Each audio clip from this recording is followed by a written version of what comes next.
Hey yo, what's going on? Welcome to the Best Day Ever podcast. This is your boy, True Sav. Oh, it's going to be a deep one today. I might as well just get into it. So, like I told you, I was stuck at the house with the wife all weekend. I haven't been at work for a week. So we got to spend some quality time together. And it made me ask myself a really important question. I love my wife. I love her to death. But do I like her? I told her, I was like, I love you to the moon and back. You're the best thing that ever happened. All that good stuff. But some days I don't like you. And I had to think why. And a little background, it's hard living with somebody and seeing them every day because you're used to their mannerisms, you're used to their, dare I say, their get down. And it's little things that started to annoy me. Like, I would put something down, then she would move it. Or I'd be watching TV, and then she would come lay on me. It'd be like, my man, I just need my space. Like, can I breathe? Jesus. Oh, but if you love me, this and this and this and this. And it's, oh my God, it's a hassle. I just had to leave. But I think it's important in relationships. You kind of have to realize it's two people becoming one. It's not just two separate entities. Like the two of you are now one. Well, we're married, so it's a little different. But if you're dating, that should be the goal. Also, I feel like you have to know who you are as a person before you can be with someone else. Because if you don't know yourself, that's going to cause a lot of situations where you're going to, I guess, sacrifice things that are important to you to please that other person. Or maybe they might manipulate the situation into where you're doing things that they wanted to do, not knowing. But that's for later on in the day. First and foremost, let me tell you how I met her. I think I went over this before with just a refresher course. I met her online. We went on a couple fun, entertaining dates, and over the course of the beginning of the relationship, I had to learn what she wanted, and in turn, she had to learn what I want, and that was an issue because we were raised completely different. I was raised in you can say middle class. I guess we both came from middle class households, but I learned I was in the hood a lot, and she never was. We'll say that. When I first met her, she had a gangster rap CD in her car that had Nelly and Snoop Dogg on it, and that was her gangster rap mix. So it's we came from two different worlds, to say the least.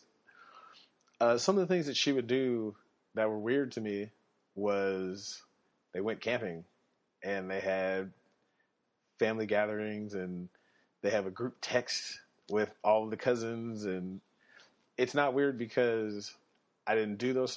Well, it was weird because I didn't have an extended family like that, so we didn't do that sort of thing, and my cousins live halfway across the country.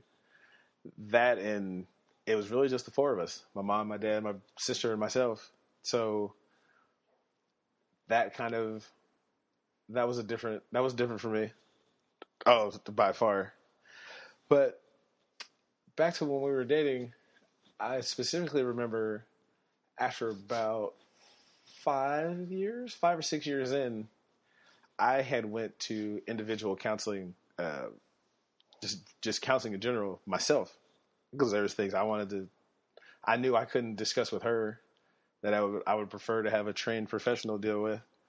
And in my counseling, my counselor recommended that both of us go. That she has her own individual counselor, I have mine, but then we should both go to couples counseling. Not because there's anything wrong with us, but because it's better to have an independent third party there. It's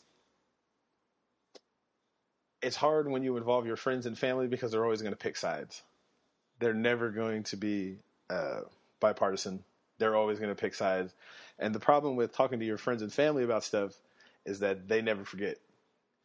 So when I tell my friends and family, oh, she did this, that, and the other, they're not going to remember the times when I said, oh, she was great, she did this, she did that. They're going to remember the bad times, and vice versa. There's still stuff her family, there's things that her family isn't going to forgive me for that she's forgiven me for. So it's best in situations like that to leave friends and family out of it, because you love this person. So you're willing to put up with stuff that your loved ones may not agree with. So there's a couple of things I want to talk about. Some of the things, one of the most important things I think that we learned in counseling was, what is a love language? So there's 5 different kinds of love language. And the one that, well, let me start with the first 5. The first one is words of affirmation. Well, maybe I should explain this a little better. Love languages are a way that people they give and receive love. Meaning specifically, number one is words of affirmation. That's if you say, thanks for taking out the garbage, instead of saying, it's about time, I thought the flies were going to take it out. Like that. It's saying positive things, reassuring, helping build their self-confidence. It's those kind of things that will help you communicate in a relationship. Now, the second one would be gifts. Now, this was my wheelhouse, was gifts. And what is it? With gifts, it's more, they're thinking about me, look at what they got me. So if she's at work and I bring some flowers, and then she can show them off to her friends or coworkers and be like, see how much he cares, that sort of thing. Number 3 is acts of service, doing something you know that they would like. So if I know she likes Maxwell, then maybe I would get tickets to a Maxwell concert and have us dress up fancy, get a fancy dinner or something like that. Number 4, quality time. The dreaded quality time. And that's giving someone your undivided attention. So no cell phones, no books, no gazing off into the distance. It's just time that you two can get to know each other a little better. And finally, physical touch. It's holding hands, kissing, intercourse. That's my favorite one. Physical touch. I think it's every guy's favorite. And what I realized in this was, because again, my thing was gifts and gifts and physical touch to an extent. I would buy stuff. That was my thing. I'll buy stuff. I'll take you here. I'll take you there. Like, I know you like this, so I'll do that for you. And when we read this and we learned this, I soonly realized I realized very quickly that that's not what she wanted. Her thing was words of affirmation, quality time, and physical touch. Not the intercourse part, but holding hands, public displays of affection. And I couldn't understand for the longest time. I was like, I buy all these gifts and I do all this. Like, why doesn't she understand it? And then after this, I realized, oh, she doesn't want the gifts. She doesn't want anything like that. She just wants my undivided attention and for me to hold her hand in public. I don't know why, but for some reason, I just could not hold hand in public. I just couldn't do it. Saying the I love you part, that was easy. Expressing how I felt, that was not a problem at all. But I think for me, I never saw my parents do it. I never saw them hold hands in public. I never saw them kiss each other in public. Like, at the house, they would. So in my mind, I rationalized it by saying, well, my parents didn't do it, and they were married for 40-something years, so you shouldn't need it. And I quickly realized that was wrong. Well, they weren't wrong, but I was wrong in my assumption that everyone loves the same way, and it's a universal key for everyone. So that was those 5 things. That's just beginning stuff. I guess a prime example of me getting it wrong, and a lot of guys get it wrong, is when we first started dating. My wife, bless her heart, she used to drive down from when I lived in Sacramento. She would drive from Petaluma and would come down for the weekend. And she was like, oh, I want to spend time with you. So I'll be like, okay. So I would take her with me to my friend's house where I would drink, smoke weed, and play video games. And in my mind, in my ridiculous mind, I would say, well, you are spending time with me. You're with me right now. Like, I don't understand what you're saying. Like, and she wasn't getting the quality time that she needed. Like, yes, we were together, but it wasn't in a boyfriend-girlfriend capacity. It was, you're sitting here watching me play video games for hours on end. Now, ironically enough, one of the guys, one of the other savages whose house I used to go to, shout out to Superman, she ended up befriending some of the girls or some of the women that were over at his house, and they actually talk to her more than they talk to me now. So whenever she complains about quality time, I try to bring that up and be like, well, see, if that wouldn't have happened, you wouldn't have met some of the best friends that you had right now. But yeah, she quickly shut that down. But I think that's a mistake that a lot of guys make. Well, yeah, I get it. Your video games or your TV show is important, but I'm pretty sure that your significant other is doing something that that video game can't do. But that's neither here nor there. So another issue that we had, well, I shouldn't say an issue, but something that we also talked about in counseling was different types of relationships you have with people. One of the things that made my wife uncomfortable was that a lot of my friends are females. Like, I enjoy the company of my male friends, but guys are just, they're a problem. Women, you guys are so much nicer. You're so much cleaner. Like, I'd rather go to one of my female friends' house. Their house is clean. It smells nice. There's always food in the refrigerator. Guy's house is like a gas station bathroom. There's the entire house. We don't sweep. We don't mop. We don't dust. We don't clean anything. Like, there's usually a trail just to certain places. There's a walkway to the living room, to the room, and the bathroom. Like, there's no accent pieces. There's no art. It's women are just more agreeable. And what we learned through the counseling was that we had to learn how different types of love are shown. There's I want to say there's 8 different. There's different kinds of love we have for different sorts of situations. The first one would be, ooh, good Lord. Uh-oh. The first one would be praga. Oh my goodness. Pragma, or enduring love. Oh no. I can't count. I can't read, guys. Okay, I take it back.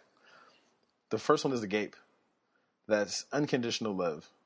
Altruistic, selfless, unconditional love. Few people seem very capable of this in the long run, and it's suffering for the happiness of other people. The only example I could think of would be Jesus Christ, how he died for the sins of other people, like that kind of love. The kind of love where if you'll take a loss so the other person can take a win.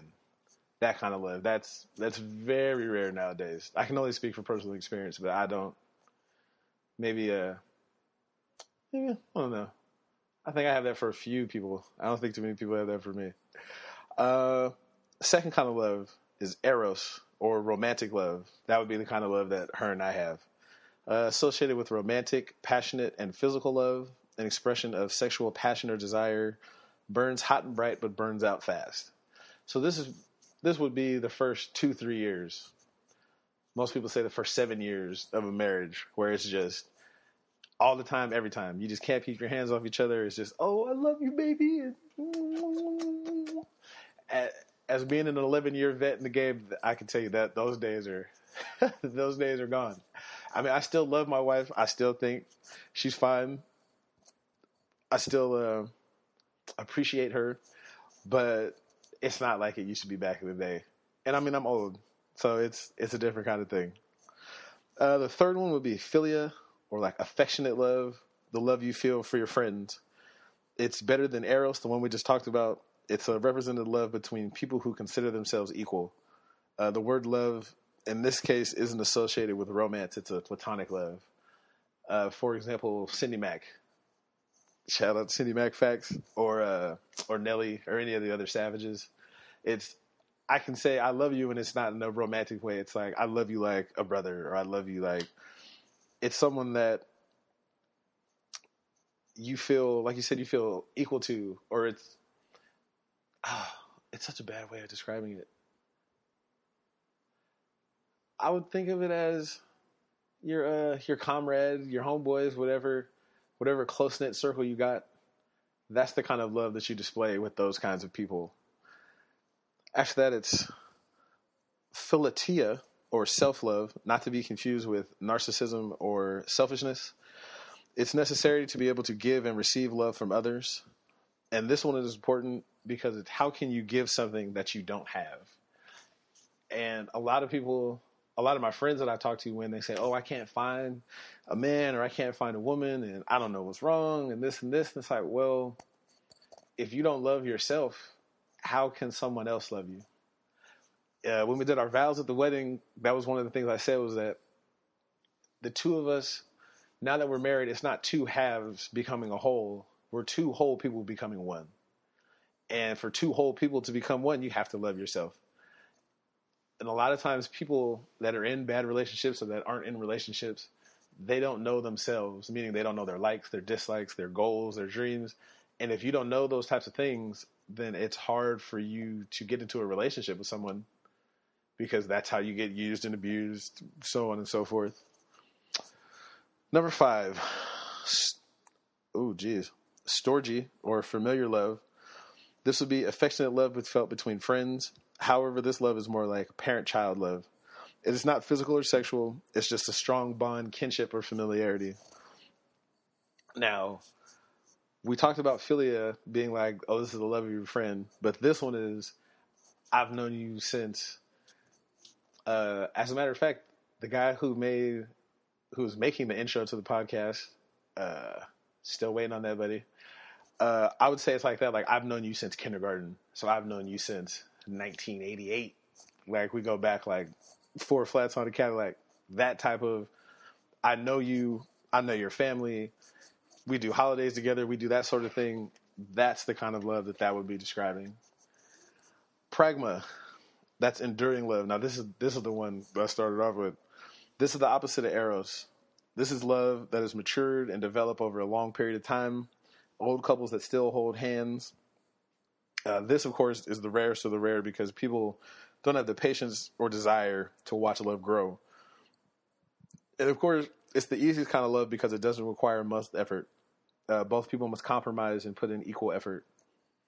So this is when you see that couple that's 60, 70, 80, 90 that are still together. And a lot of times those relationships work because back in the day, you didn't have a choice. There was no Facebook, Instagram, Snapchat, Tinder, none of that. So you didn't have the ability to reach out and meet someone across the globe, across the country, even on the other side of town. You met and you fell in love with someone in your immediate 20-mile radius. And the way that it was set up back then, you didn't get a divorce. If there was an issue, you stuck it out. You dealt with it. You made the best of your situation. And now it's rare because it's acceptable to get a divorce. It's acceptable to have children and not be married. No, it's not me passing judgment. It's just an observation.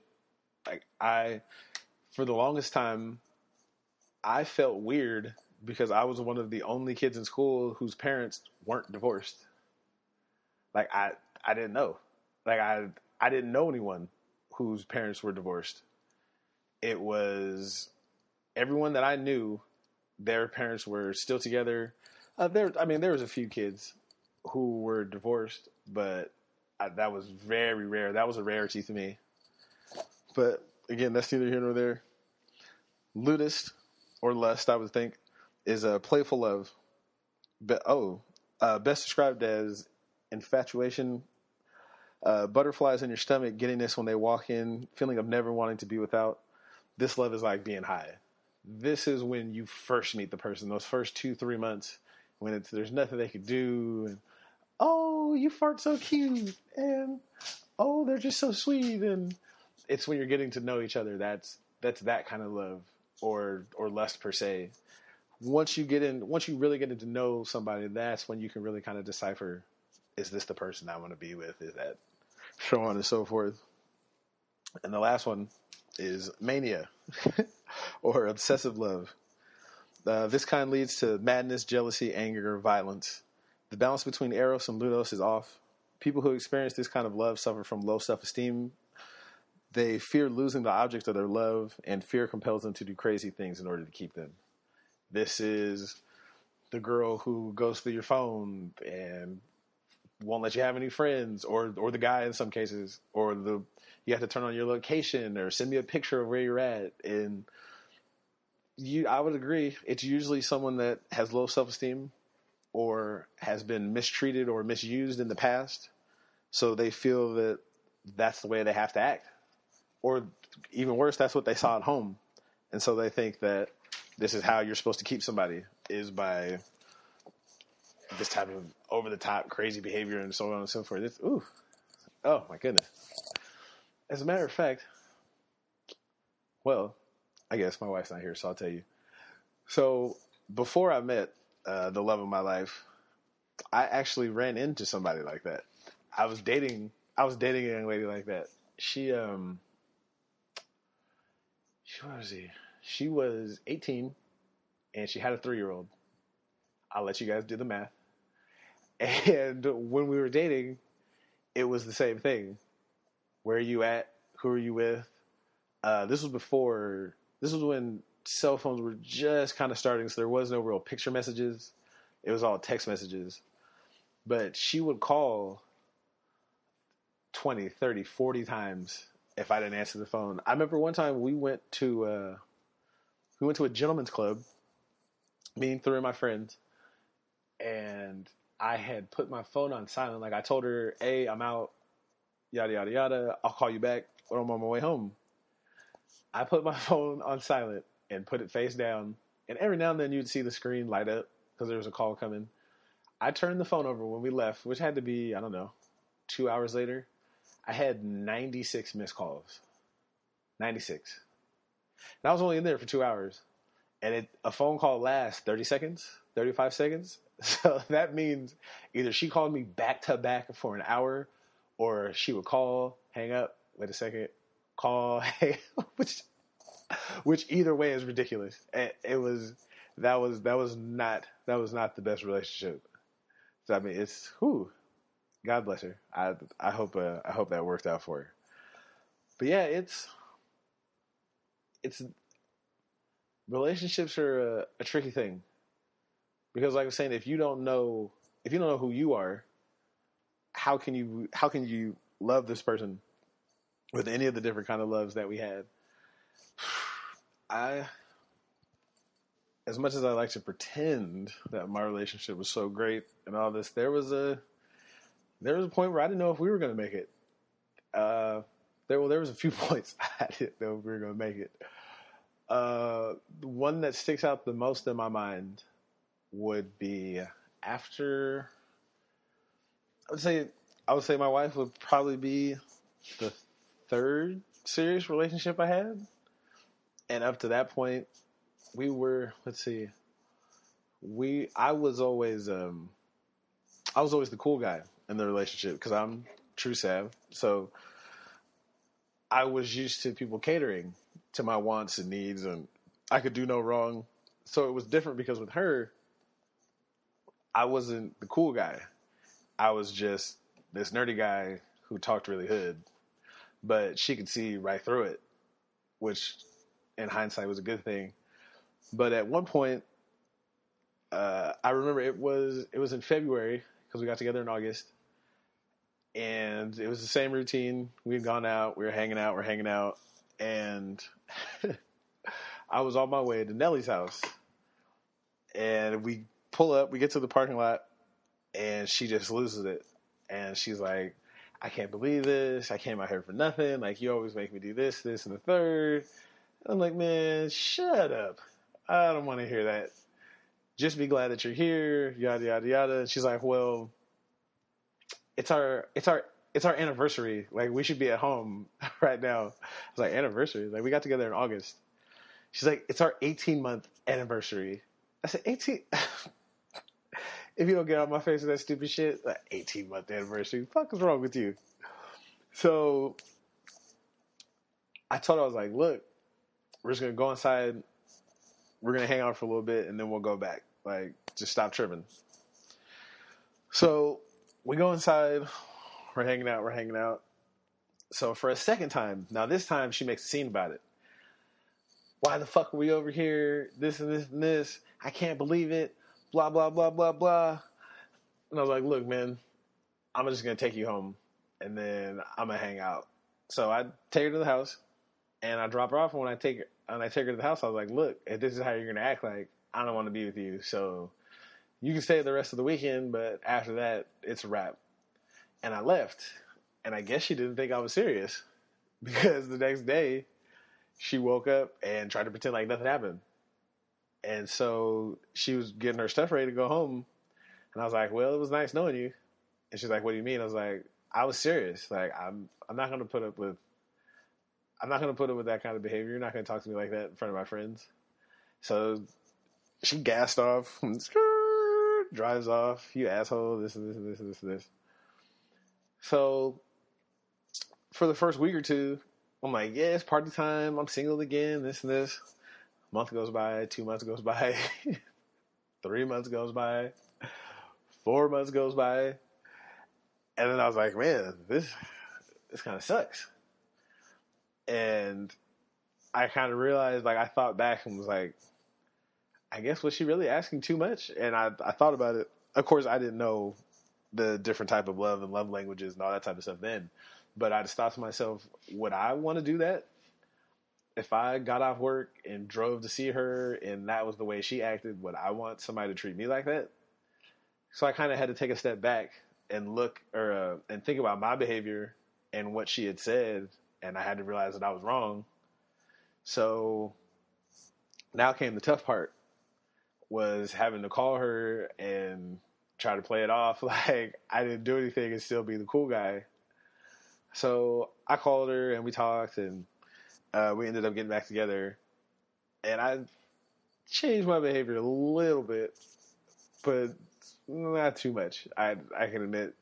Now, there were still certain things that she was doing that I don't want to say most women do, but the nagging, the complaining, really a lot of her way of communicating was through feelings. I feel this way. I feel like that. I feel like you did this. And I used to always tell her, like, it's facts over feelings, sweetheart.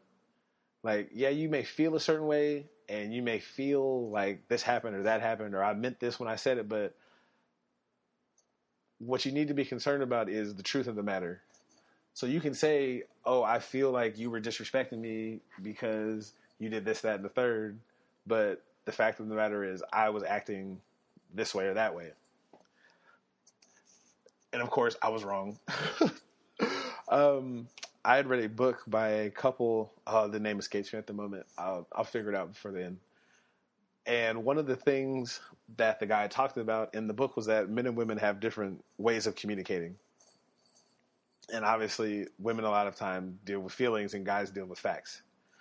And the analogy that he used to describe it to me was, if you've ever played basketball or a pickup game of basketball, one of the things that always happen is people call their own fouls. So the way he described it was, if you're playing defense on somebody, you're playing good defense, they put up a shot and they miss, and they call a foul, you've got to respect the call. And what that means is, you may not agree with it, you may not even understand it, but you have to respect it. Because when you're dealing with people's feelings, they may not be able to articulate exactly what they mean or why they feel that way. Because some people, some people don't have good communication skills. Some people don't have emotional maturity, and it's neither a good thing or a bad thing, but you have to understand that when you're dealing with people in general, with any kind of relationship, whether it be workplace, friends, or a romantic relationship, there are people that I work that are 40, 50, 60 years old that have the emotional maturity of a high school kid or younger. And again, it's not a negative thing. It's just you need to understand that, and you have to respect that. my issue was always, it's my way or the highway. I'm the cool guy. I'm this. You're going to take it how it comes, and if you don't like it, you can leave. And that's not healthy for either party by any stretch of the imagination. So after the 18-month anniversary and our little hiatus, we get back together. Things are relatively moving in a better direction. We're still not in a good. We're not in a bad place, but we're not in a good place. We're learning how to tolerate each other, and this is 4 years in. Now at this point, she moves to Fresno because she ended up moving to Sacramento for a job. No. She moved to Fresno first. So she moved from her hometown to Fresno. So this created another issue. Now it was my turn to come down on weekends. So I would come out every now and then, every month or so. I come out there for a week, maybe two, hang out, then come back. But it was the best of both worlds for me because I got to hang out with her. And then when I came back, I knew she wasn't going to come to Sacramento because she had school. She couldn't just leave. And she wasn't going to drive 3 hours to Sacramento.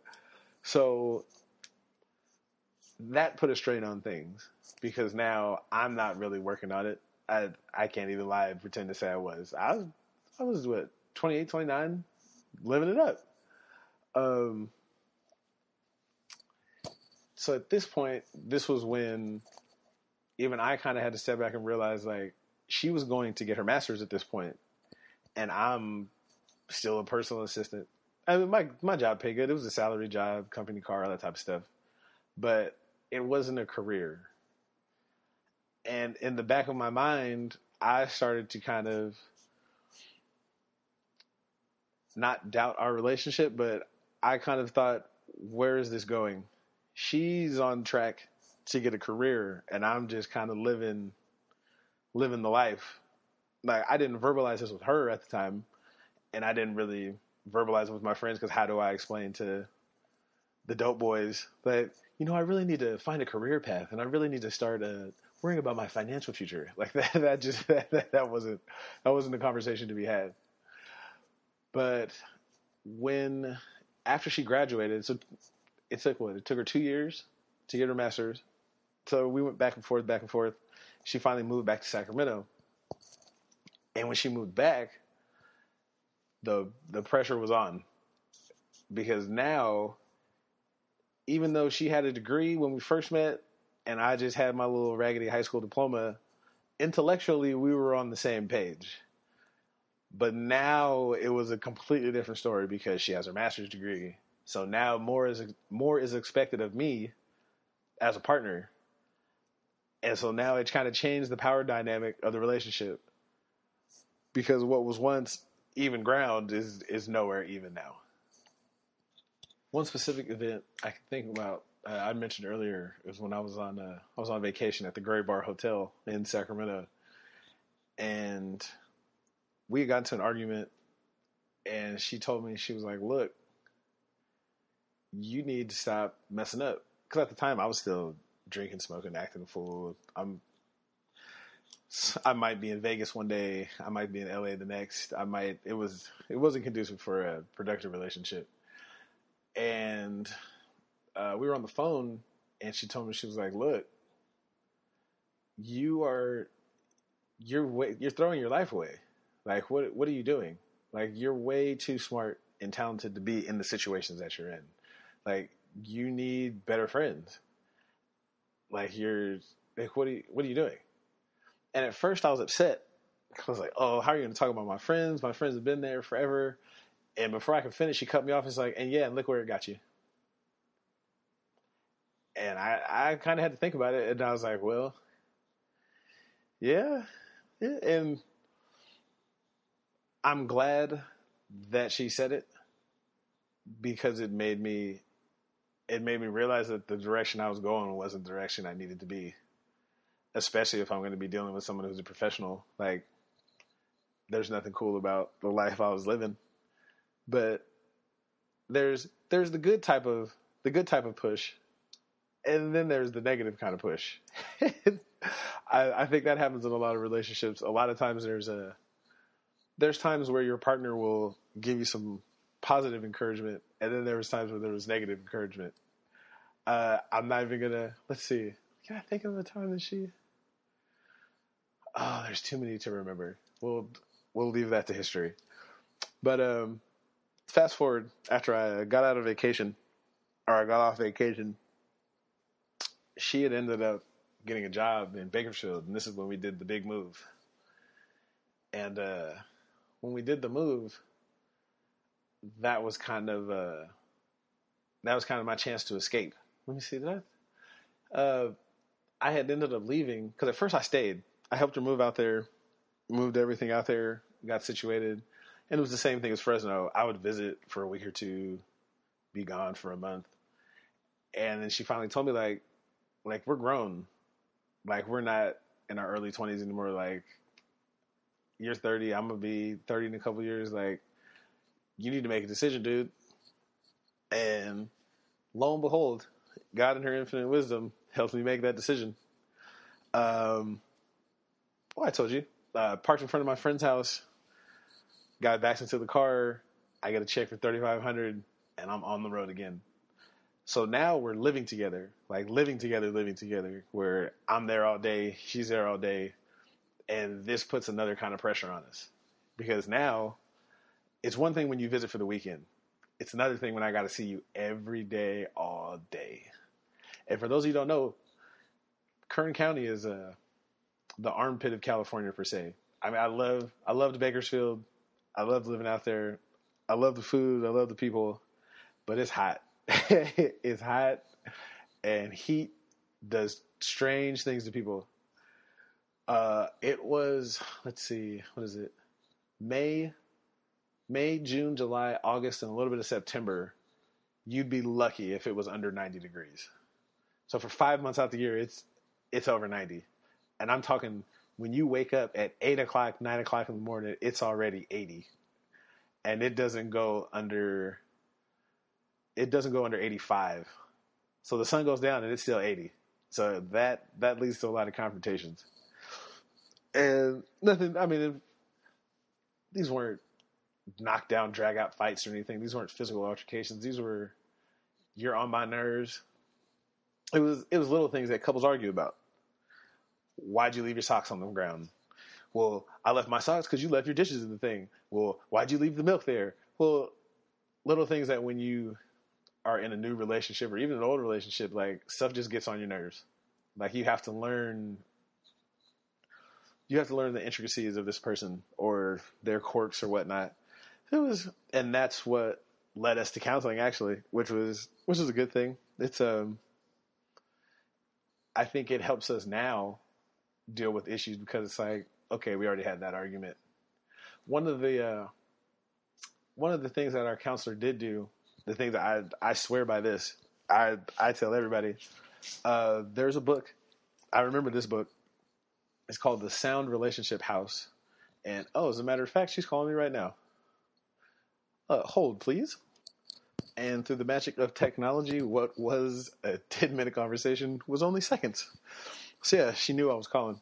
But it's the Sound Relationship House. And it's by a couple, by the Gottmans, Gottman. And the love language, like that helped because I understand like how we talk to each other and how we relate. But this one changed the game. It articulated in a way that I couldn't, at least seven different things that goes into your house. The first thing is you have to build love maps. And love maps are important because you got to know how to get to the house, right? So one of the things on love maps is you have to know something about your partner. And I don't mean, they're this tall, they look like this. It's things that actually mean something. Like, for example, when you do the love map, there's, I want to say 15, 20 questions that you should know. For example, it's name my two closest friends. What was I wearing when we met? Describe in detail what I did today or yesterday. What is one of my favorite ways to be soothed? Name one of my major rivals or enemies. What was my most embarrassing moment? And there's about 10 or 15 more that if you know the answer to these questions, a lot of issues will be resolved in your relationship just off of that. Because if you know how your partner moves and what they like, dislike, how they're going to respond, and you're being attentive to their needs and desires, they're not going to be upset with what are you doing, where you at. They're not going to feel the insecurities or what's the word? They're not going to feel insecure, or they're not going to feel like you're not there in the relationship with them. Because if you're discussing what you did, how you felt, that's going to make someone feel loved, and that's going to make them want to stay. Now, the frame of the house is trust and commitment. This is what every relationship is based on, not even just romantic relationships. More specifically, the trust that occurs when a person knows that his or her partner acts and thinks to maximize that person's best interests and benefits, not just the partner's own interests and benefits. In other words, my partner has my back and is there for me. I would say that in itself, reading that for me, that made me get my stuff in order.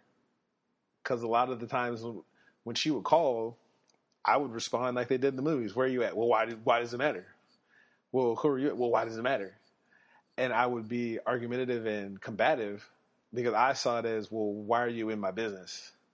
And then I had to stop and think, I don't have business anymore. Like, I have to respect my partner and say, oh, well, I'm with Joe Blow and we're doing such and such, because now that eases a little of the stress on her mind, because now it's not, is he out there doing this? Is he out there doing that? Because I was a damn fool for a while. So she almost had to check up on me and say, what are you doing? Are you with Nelly? Are you guys out there being savages? What are you doing? So I understand now. The second part of the house, commitment. This means behaving and acting on the behalf that your relationship with this person is completely your lifelong journey, for better or for worse. And it implies cherishing your partner's positive qualities and nurturing gratitude by comparing the partner favorably. Let me say that again. Cherishing your partner's positive qualities and nourishing gratitude by comparing the partner favorably with real or imaginable others, rather than trashing the partner by magnifying negative qualities and nurturing resentment by comparing unfavorably with real or imagined persons. But I never did that because I'm just the best partner. Nah, let me stop lying. I was almost, when we were doing counseling, we must have done 5 or 6 months of this.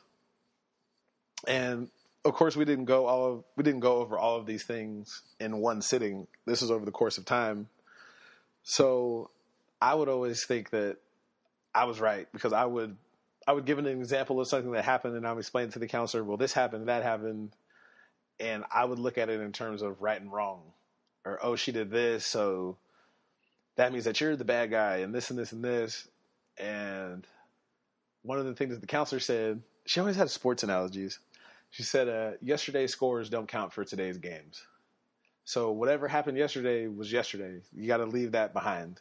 What's more important is that, like you said, you're reaffirming that you want to be with this person and that you appreciate the things that they do. And when something negative happens, you're not just piling on like, you did this, you did that. You're just like your mom, or you're just like your daddy. You ain't going to be nothing because your grandma was like, that's not going to work.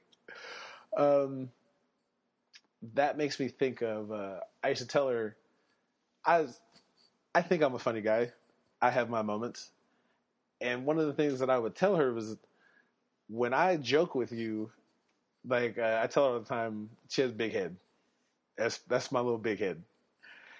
And I would go back and forth with her. We'd have a little witty banter.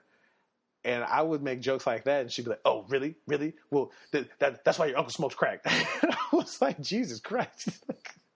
I was like, babe, my jokes are lighthearted and witty. Yours are cruel and insensitive. Like, I understand that you're not really good at cracking jokes or anything, but it's playful banter, my dear. And like you said, like you need to nurture the person you're with and let me know that it's okay. I don't need you to tell me to tell me the obvious, at least not in that kind of way. Jesus. So after you have your foundation for your house, the second part is shared fondness and admiration. The antidote for contempt is to strengthen fondness and admiration, express appreciation and respect. We kind of talked about that in the very beginning. That should be really simple. It's easy to unknowingly have contempt for somebody. If you feel, again, this goes back to knowing you, if you feel like you're not where you want to be or where you should be, it's easy. That's where contempt is bred. Prime example, I didn't go to the gym like I was supposed to, and she would always go. And so I found myself almost starting a fight when she would go. It's like, oh, well, so is the gym more important than me? Is that what you're saying? You'd rather go work out? And now it seems like such a pitiful argument because it's like you're trying to do something to better yourself. And because I'm sitting at home eating Twinkies and bonbons, I'm going to try to manipulate you into not going and to try to make you feel bad about it. Like that was a low ball move. After that, let's see. Second part of the house, turn towards and not away. This is more her wheelhouse than mine. Well, no, this is mine too. Let me stop lying. More specifically, state your needs. State your needs. Be aware of bids for connection and respond to them. Small moments are building blocks. So, I don't. Well, let me stop lying. I don't really get angry anymore because I'm old. I just don't have time for it. Maybe when I'm 60 or something, I'll be the grouchy old man. But when arguments or conversations get to a certain point, I just shut down because I don't want to yell and scream and cuss and fuss. So once the conversation gets to a certain point, I'll stop. I just won't talk, which is good, kind of. But the problem becomes when it's day 2, day 3, and I still don't want to talk because I'm upset. Like, that's when it becomes a gray area. And so this kind of reminded me that lines of communication should always be open. And yes, we were upset in that moment, or we were upset with a particular topic, but that doesn't mean that you need to turn your back on them and not talk to them, because then it's emotional abuse is what it is. If I'm not being the same loving, cuddly, hugging person that I was. Now you're in a situation where that's abusive. It's the same thing. I don't want to say it's the same thing, but holding back affection and emotion is a form of abuse. It's not the way to go. You kind of have to be mature and be like, look, we can disagree, but let's put this issue to bed for right now. And then tomorrow when we calm down, we can talk about it. And once you talk an issue out and you resolve it, like I said, that's a building block to something else, because now that you've talked about it and worked it out, you see how easy it is to do, and you can put it behind you. So when the next issue comes, you know how to act and how to respond, and it's not that big of a deal. After that, it's the positive perspective, positive approach to problem solving, and the success of repair attempts. So this is kind of what we just talked about, where you can't look at it, you can't take things personal. You have to understand that people come in with their own thinking and their own ideas of how things are supposed to work. And you have to err on the side of positivity. You have to feel, well, yeah, she might have said that I'm fat and ugly, but she's just saying that because she loves me and she's upset and she doesn't know how to crack a joke. But I mean, that's really simple. Just being positive, not resorting to name calling, physical violence. Like I said, not talking to people, or that's why your mom, this, that, and like the really type of ugly stuff. It's not a good place to be. Again, after that, it's manage conflict.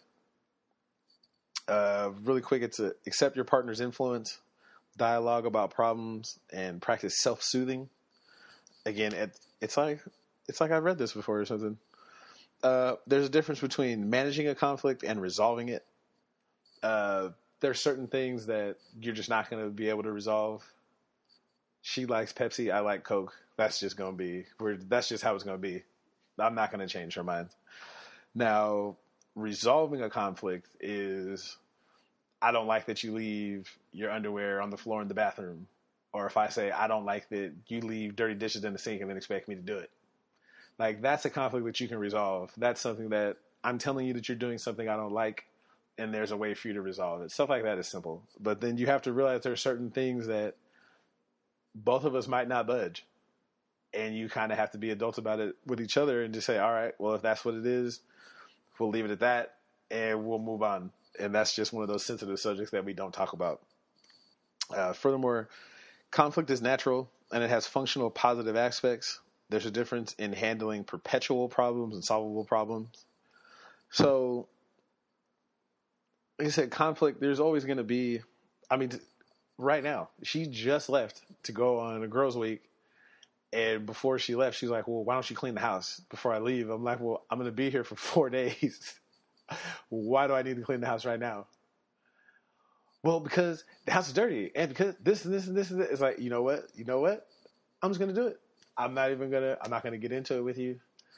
I understand that that's going to be a problem that's always going to come up because you clean, your idea of what clean is different than mine. You want the house to look like what do you call them? A model home every day. You got to dust and sweep, and there can't be a dish out. I have a little bit more relaxed attitude towards that.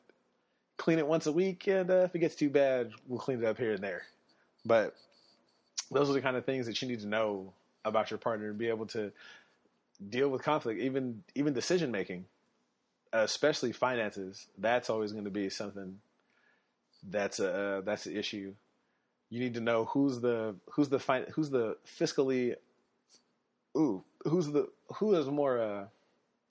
more apt to do the financial stuff, or who's more apt to do the kids or setting up stuff.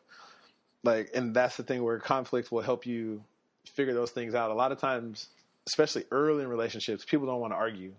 Or they want to let stuff slide because they feel like, oh, well, if I bring this up, they'll be upset with me or they're not going to like me. But you have to kind of know where you stand with people and what they like and dislike. Otherwise, if you hold it all in, that's when you get into these big blow-ups and ugly things are said and feelings get hurt. And that's what we don't want. Now, this is the roof. These are the things that make the house complete. Number 6 is make life dreams come true. Create an atmosphere that encourages, talks about hopes, values, convictions, aspirations, and above all, honesty. It's pretty much self-explanatory. If you're asking your partner their hopes, dreams, aspirations, and your well, for example, this year, since we're married, we're doing a lot of, dare I say, corny married stuff. One of the things that we did, we made a list of, I want to say 20 things. It said, let's do it together. It's our let's do it together list. Go hiking, walk across the Golden Gate Bridge, go to a park, go on a helicopter ride, stuff like that. It's stuff that we both want to do together so that now it gives us something to do. So when we have time off together, it's more of a learning opportunity, not a learning opportunity, but an opportunity to grow together closer and then have some fun stuff to do. So we can take pictures and hold. As a matter of fact, I've got some pictures that I'll put up for you guys. Don't forget True Sav Comedy at Facebook, Instagram, Twitter, all that fun stuff. One of the things that we did also was we did goals for each other. So I did 5 goals. I had 5 things that I was going to do for her. She wrote down 5 things she was going to do for me. Or no, I take that back. Was it? Yeah, it was 5 things that she's brought up over time that I know she wants for me. 5 things that she's going to do for me. Or wait, 5 things I'm going to do for her, 5 things she's going to do for me. And then we did 5 that we're going to do for each other. So I think mine was like eat better, dress sexy. Because I dress like a video game character. Same color shirt, same color jeans, same kind of shoes every day. I'm not a fashionista. I have no sense of style, anything like that. I can't remember hers off the top of my head. But then relationship stuff. Being better at communicating, not shutting down lines of communication, being more transparent, stuff like that. I mean, it's more work than a job. Like it's a 24-hour thing. I promise. Finally, we've come to the end. The very last tip top of the house. Create shared meaning. This is understand important visions, narratives, myths, metaphors about your relationship. I wish someone had told me this in the very beginning. But this is probably the most important thing. Because if you understand why people do things and what their goal is, it will help you understand. Like, for the longest time, I knew what my wife wanted to do, but I didn't know why. And when she explained to me that she had known her career path when she was, I don't know, 8, 9, it kind of made all the other decisions that she made fall into place, and I understood better. And conversely, when I explained to her how I thought I was going to be the greatest football player to ever do it since Bo Jackson and win World Series and Super Bowls and then be president and whatnot, she understood where I was coming from. And when this happened, it made everything in the relationship so much easier. Because now that we had these first steps and then you add this last one, there was no need to question where I was going. There was no need to question why I was doing stuff, and vice versa. Conversely, I didn't need to question why she was doing stuff. I didn't need to explain to her how to talk to me. Now, that's not to say that there aren't some missteps or certain things that are going to come up that you're not going to see coming or argue about. But when you're applying these sorts of things to any relationship, not even just a romantic relationship, if you do these with your friends, it makes your relationship so much better. It's so easy, it's ridiculous. I feel like these are the sort of things that they should be teaching in school instead of Pythagorean's theorem or my man Edgar Allan Poe and Shakespeare and that type of stuff. It makes dealing with people that much easier, and that I don't know why this isn't common. Well, I know why it's not common knowledge, but it just seems to make things so much easier and so much lighthearted. And our relationship has grown so much, and I find it easier to tell other people, especially younger people, like, look, everyone's favorite analogy is happy wife, happy life. And I tell them, no, it's happy spouse, happy house. Because if you say happy wife, happy life, then it almost means that what your wants and needs aren't being identified or they're being made trivial. And that's not what the aim should be. It should be that both people are happy. Because if both people are happy, now you have a house. That's what it just seems like the right thing to do.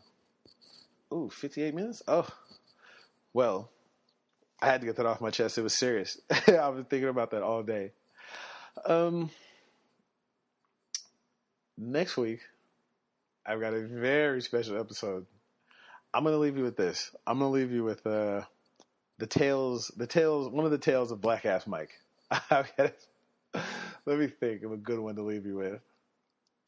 You know what? It's too early. I can't tell you a tale of Black Ass Mike. It's going to be a teaser. Again, questions, comments, concerns. I'm going to try to find those books that I talked about. The Respecting the Call. The shared. What was it? Oh my God. The House. Jesus Christ. What kind of house is it? Oh, the Sound Relationship House. I'll post that book. The other book with a couple about Respecting the Call. And then again, questions, comments, concerns, bestdayeverpodcast@gmail.com. Follow me on Facebook, Instagram, Twitter at TRUSAV Comedy. Facebook, Instagram, Twitter, all that stuff. You know what? I take it back. I will give you I will give you one story about Black Ass Mike. Okay.